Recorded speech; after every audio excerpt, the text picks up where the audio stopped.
జేసీ ప్రభాకర్ పరిచయం అక్కర్లేని పేరు. ఈయన బస్సులను కొంతమంది యువత దగ్ధం చేశారని రాష్ట్ర ప్రభుత్వంపై విరుచుకుపడ్డారు. థర్డ్ జెండర్ కన్నా ఇంకా ఏదైనా పదం ఉంటే చెప్పండి అని ప్రభుత్వాన్ని కొజ్జాలతో పోల్చారు.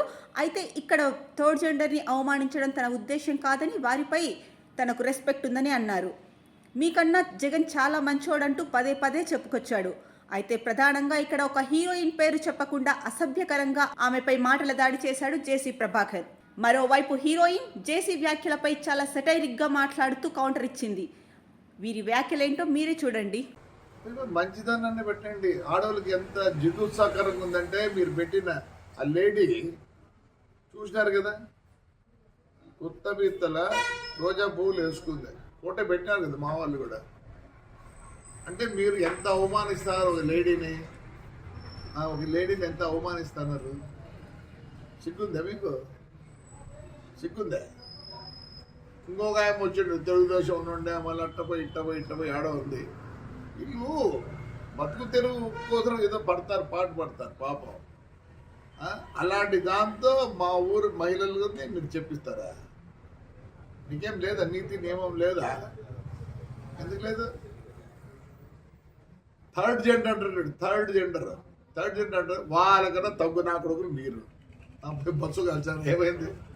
నేను కంప్లైంట్ కూడా చేయను అని చెప్తారు.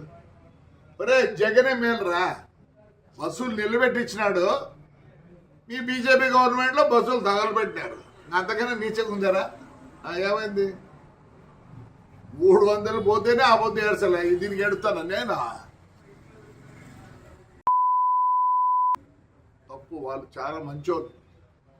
దానికన్నా తగ్గు ఏదైనా ఉంటే ఆ మాట వాడతాం. మీకు నాకు తెలియాలి తగ్గు మాట. I don't want to insult third gender. I give a lot of respect to them. అందరికీ నమస్తే. నిద్ర లేవగానే బోలెడని మిస్ కాల్స్ అనమాట. వాట్సాప్ ఓపెన్ చేయగానే సో ఆయన ఎవరో ఒక పెద్ద మనిషి, వయసు అయిపోయిన ఆయన నా గురించి చాలా పచ్చి బూతులు మాట్లాడుతూ కనిపించారు. ఆయన సంస్కారవంతమైనటువంటి భాషకి నా మనస్ఫూర్తిగా ధన్యవాదాలు. నా మీద కేసు కూడా ఫైల్ చేశారట, మరి నాకైతే తెలీదు. ఒకవేళ మహిళల సంరక్షణ గురించి నేను మాట్లాడడమే నేరంగా భారతదేశంలో పరిగణించబడితే అలాంటివి మరికొన్ని 10 కాదు 100 వీడియోలు చేయడానికి నేను సిద్ధంగా ఉన్నాను. నా మీద 100 కేసులు ఎవరైనా పెట్టుకోవాలి అనుకుంటే దయచేసి పెట్టుకోవచ్చు. నాకు ఎలాంటి అబ్జెక్షను లేదు.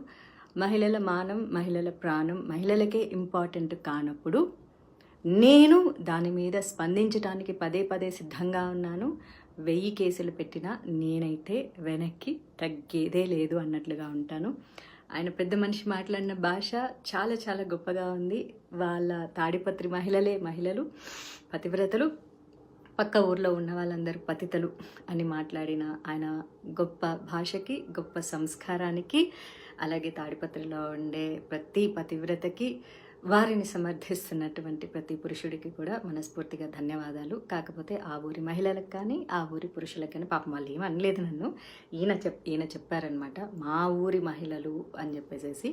సో మరి నేను కూడా మహిళే కదా, నేనేమన్నా ఒక్క బూతు మాట మాట్లాడడం జరిగిందా? పోనీ ఆ పెద్ద మనిషి పేరైనా తీయడం జరిగిందా? అసలు ఆయన ఎవరో కూడా నాకు తెలియదు. ఇప్పుడు నేను తెల్లారి చూసే వరకు కూడా ఆడేదో జేసీ పార్క్ అన్నానా, జేసీ పార్క్ ఆయన కట్టించుకున్నదన్న సంగతి కూడా నాకేం తెలుసు. మరి ఏమీ తెలియకుండా ఎలా మాట్లాడతాం మా ఊరి చరిత్ర అని అంటున్నారు. తాడిపత్రే కాదు, ప్రతి ఊరికి ఓ గొప్ప చరిత్ర ఉంటుంది. తాడిపత్రి గొప్ప చరిత్ర అన్నది హిస్టరీకి సంబంధించింది. అయితే గాంజా, సిగరెట్టు, మందు, డ్రగ్స్ అన్నవి నేర చరిత్రలకు సంబంధించినవి. కాబట్టి నేరానికి ఊరి యొక్క చరిత్రలకు సంబంధం ఉండదు. అలాగే తాడిపత్రి నుంచి ఎంతమంది ఇన్ఫ్లుయెన్సర్స్ ఇన్స్టాగ్రామ్లో ఉన్నారు. Instagram influencers are nothing but cinema actors. వాళ్ళు కూడా వాళ్ళకి ఎంత క్రేజ్ ఉందో వీళ్ళకి కూడా అంతే క్రేజ్ ఉంది ఇప్పుడు సమాజంలో.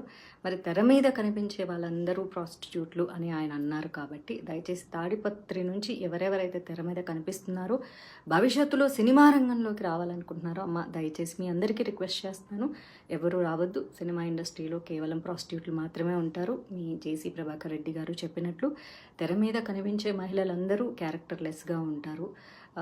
చాలా తప్పుగా ఉంటారు, గబ్బు గలీజ్ పనులు చేస్తుంటారు. కాబట్టి తాడిపత్రిలో ఉన్న వాళ్ళ మహిళలందరూ కూడా పతివ్రతలు. కాబట్టి దయచేసి ఎవ్వరూ కూడా తెర మీద కనిపించొద్దు. మీ అందాలు కానీ, మీ యొక్క ఆలోచనలు కానీ, మీ యొక్క రూపాన్ని కానీ కేవలం పెళ్లి వరకు మీ అమ్మా నాన్నలతో ఉంచి పెళ్లి తర్వాత మీ భర్తకి సమర్పించవలసిందిగా మనస్ఫూర్తిగా కోరుకుంటున్నాను. కానీ తాడిపత్రిలో ఉండే మహిళలకు స్వేచ్ఛ కావాలి. డీజే కొట్టుకోవాలి, 1 o'clock వరకు డాన్సులు చేయాలి, స్వతంత్రం కావాలి, అన్నీ కావాలి. ఏదైనా సరే ఆ ఊర్లోనే జరగాలి. కాబట్టి ఆ ఊరి వరకే ఉంచుకోండి. దయచేసి ఎవరెవరైతే భవిష్యత్తులో తాడిపత్రి నుంచి సినిమా ఇండస్ట్రీలోకి రావాలనుకుంటున్నారో, ఐఎమ్ రిపీటింగ్, భవిష్యత్తులో ఎవరెవరైతే అమ్మాయిలు సినిమా రంగంలోకి రావాలనుకుంటున్నారో, ఇన్స్టాగ్రామ్ ఇన్ఫ్లుయెన్సర్గా ఉండాలి అనుకుంటున్నారో, లేకపోతే సీరియల్ యాక్టర్లు అవ్వాలనుకుంటున్నారో, మోడలింగ్ అవ్వాలనుకుంటున్నారో, దయచేసి రావద్దమ్మా. సినిమా ఇండస్ట్రీలో ఉండేవాళ్ళు ప్రాస్టిట్యూట్స్ కాబట్టి తెర మీద కనిపించేటటువంటి అంశాన్ని మీరు వెనక్కి తీసుకొని తాడిపత్రిలో పవిత్రంగా బతకాలని చెప్పేసి తాడిపత్రి మహిళలకి, వారి యొక్క అన్నదమ్ములకి, తల్లిదండ్రులకి, భర్తలకి, బాయ్ ఫ్రెండ్స్కి అందరికీ నా మనవి. జేసీ గారి మాట వినండి. తెర మీదకి ఎవ్వరూ మహిళలు కనిపించవద్దు. మీరు ఏ పార్టీలు చేసుకున్నా, ఏ డీజేలు కొట్టుకున్నా, ఏ అర్ధరాత్రి వరకు ఎగిరినా, ఏ స్వతంత్రాన్ని అయినా సరే తాడిపత్రిలో మాత్రమే చేసుకోండి. మీరు ఎప్పటికీ పతివ్రతల్లాగా ఉండాలని. బయట ఊర్లలో ఉండేవాళ్ళు ఎవరు పతివ్రతలు కాదు, పతితలు అని చెప్పేసి, అందులోనూ సినిమా ఇండస్ట్రీలో ఉండేవాళ్ళు ప్రాస్టిట్యూట్లు. కాబట్టి నేను సినిమా ఇండస్ట్రీలో ఉన్నానే ఆయన అలాంటి పదజాలాన్ని ఉపయోగించారు. చాలా సంతోషం పెద్ద మనిషి గారు, చాలా చాలా సంతోషం అండి. అయితే జేసీ అస్మిత్ రెడ్డి గారు తాడిపత్రి ఎమ్మెల్యే అంట. ఆయన గురించి నేను బాగా విన్నాను. Is very youngster, very nice person, చాలా పొలైట్గా మాట్లాడతారట. కాకపోతే సొంత తండ్రి అంత దారుణంగా మాట్లాడుతుంటే ఆయన కూడా ఖండించలేని పరిస్థితుల్లో ఉండింటారు. కాకపోతే మీకు కూడా సినిమా ఇండస్ట్రీలతో చాలా మంచి సంబంధాలు ఉన్నాయి. అస్మిత్ రెడ్డి గారి వాళ్ళ బ్రదర్కి అయితే సినిమా ఇండస్ట్రీతో చాలా మంచి సాన్నిహిత్యాలు ఉన్నాయి. కాబట్టి మీకు కూడా బయట మీ తండ్రి గారు మాట్లాడినటువంటి భాష మీరు మాట్లాడరు అని కూడా నేను వినడం జరిగింది. ఏదైతేనేమి జేసీ గారికి సమర్థిస్తున్నటువంటి సైకోపాత్స్ అందరికీ కూడా మనస్ఫూర్తిగా ధన్యవాదాలు. నేనైతే భయపడట్లేదు. భయం అంటే ఏంటో కూడా నాకు తెలియదు. ఎందుకంటే పుట్టడం సహజం, మరణించడం కూడా సహజం. మధ్యలో జరిగేవన్నీ మన కర్మల్ని బేస్ చేసుకుని ఉంటాయి. కాబట్టి నన్ను మీరు కిడ్నాప్ చేయాలనుకుంటే చేసుకోవచ్చు, లేకపోతే మీరు చెప్పినటువంటిది ఏదైనా మర్డర్ చేస్తారంటే కూడా చేసుకోవచ్చు. ఎందుకంటే నా తలరాతలో ఏం రాసి ఉంటే అది జరుగుతుంది తప్ప నా తలరాతలో రాయంది ఏది జరగదు.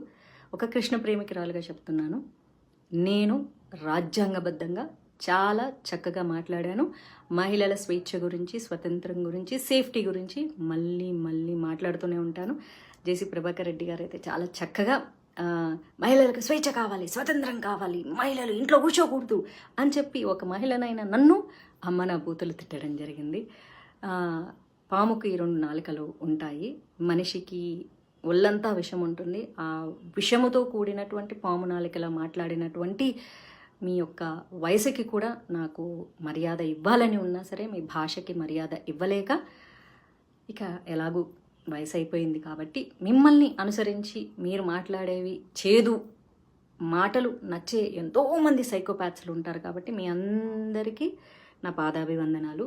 మీ యొక్క గొప్ప సంస్కారానికి నేనైతే తలదించేది లేదు. Madhavilatha Pasupuleti. Karma will be back. I stay with good karma. You are going in a wrong way. కాబట్టి మీ కర్మలకు మీరే బాధ్యులు తప్ప నేను కాదు. ఒకవేళ భగవంతుడు నాకు ఆ కష్టాలు మీ వల్లే రాసి పెట్టి ఉంటే అది కూడా నా కర్మలో భాగం అనుకుంటాను తప్ప నేను తప్పు చేశానని ఒప్పుకోను.